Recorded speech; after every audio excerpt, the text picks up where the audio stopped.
So for our pool, we have Canada, Fiji and Trinidad and Tobago. Canada are the strongest team in the whole tournament. So for our pool, it's going to be super tough.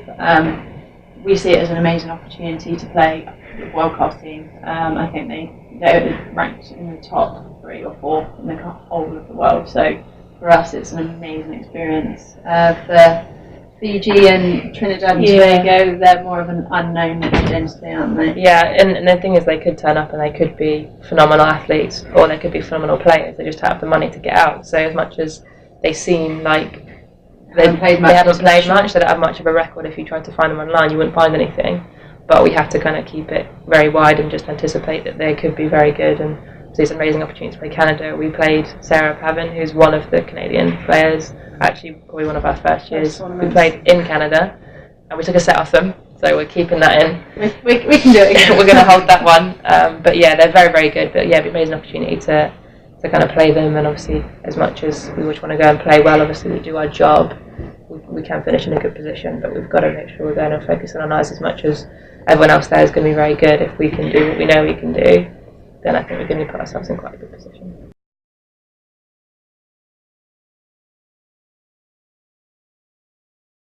That's possibly the hardest question you can ask. Putting into words what it means to us to qualify, you can't really describe it, but for me, I'm super proud. I'm proud of what we've done and how we've got to that point. It's huge, and obviously we've had quite a lot of obstacles, kind of sporting and personal. We've kind of had to put aside and get to the point where we are now. But that's something like being the first ever English team to ever compete at Commonwealth will be forever. Like, it's something that no one can take away. So I think as much as we want to pave the way for whether it's juniors in England, putting them on the map, whatever it is, that is something that we can keep, and it will be forever as exciting as it is now. A really hard thing because everyone would love to be on a podium. That is obviously everyone's dream.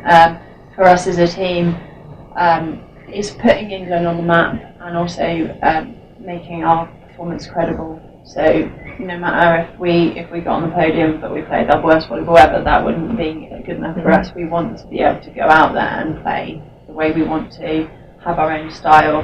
And I think as well, like being on the tour this year, we've kind of done better than we ever thought we could. So it's kind of like not putting that outcome goal. It's more of a performance goal for us, because then I think the sky is the limit, like especially for beach volleyball and women in this country. I think we're going to say obviously a semi-final would be the dream, but we're seeded 5th, so if we can finish 5th or higher, we've technically done what we need to do. But yeah, we'd much rather go in and finish last but have our best games ever than go and finish top 3, top 4 and play terribly, because that's what you're going to remember. So we just want to go and perform, and I think if we do, we can do quite well. It's very wide open, but we want to focus on our performance first.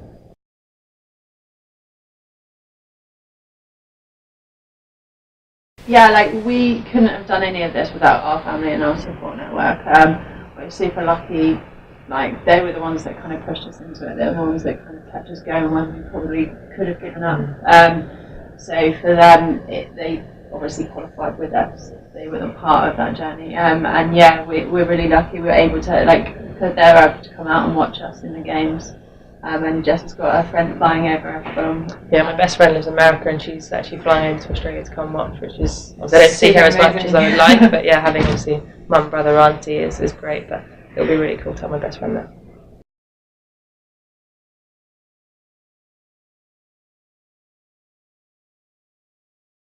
Yeah, I think women in sport has become a massive thing in England recently. Like, women that can do things, we go to the gym, we're strong girls, but it's not seen as a negative anymore. I think it's seen as actually women that can do as well as what guys can. And for us, we want to get the junior girls, we want everyone else to start seeing, okay, well, there's some idols to look up to, there's some people that we kind of want to aspire to be. And I think we love playing sport, we love doing everything we do, but if we can get it to a point where people can kind of join in and not be scared to play, okay, you're in a bikini, but yeah, you're actually really good athletes, there's nothing about that.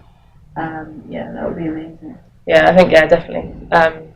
For the female side of things, I think sadly a lot of it will be attributed towards what we're wearing, which is fine as long as they appreciate the ability as well. But for a junior side of things, for us, there's quite a lot of depth in the boys at the moment, and they're very, obviously the Bellows did amazing at the youth Commonwealths. But for us, we're not very happy with the lack of girls that are playing, and I don't know whether it's because there's a lack of funding, lack of programme, but we've done that without both. So we're at Commonwealth Games with no funding and no programme. So you can do it, you just have to want it enough, and that's the difference, I think, between, like Vic said before, finding that motivation and that drive. You can succeed, but it has to be enough.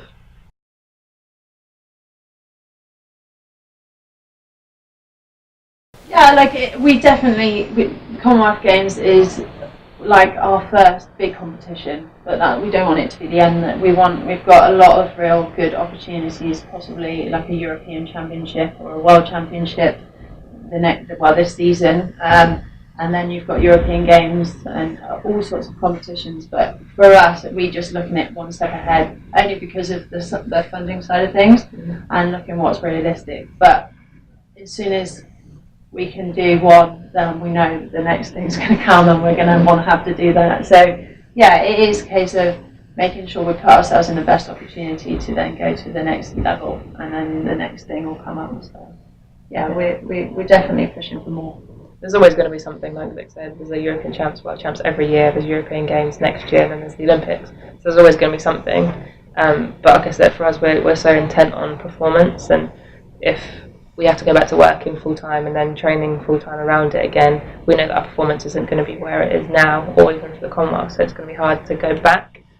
So we want to hopefully put ourselves in a position where we can keep playing full time, and that obviously with the dream, obviously the next year, the European Games, Tokyo, whatever it is, we would love to keep going. Even Birmingham, if they choose to put volleyball in it, would be amazing. Which I strongly think. So we strongly recommend, yeah. But it's going to be, we've always lived very kind of in the now, and we'll deal with where we are at kind of physically, performance, financially when the games are finished, and we'll keep having to reevaluate, but the dream would be to keep going and playing full time.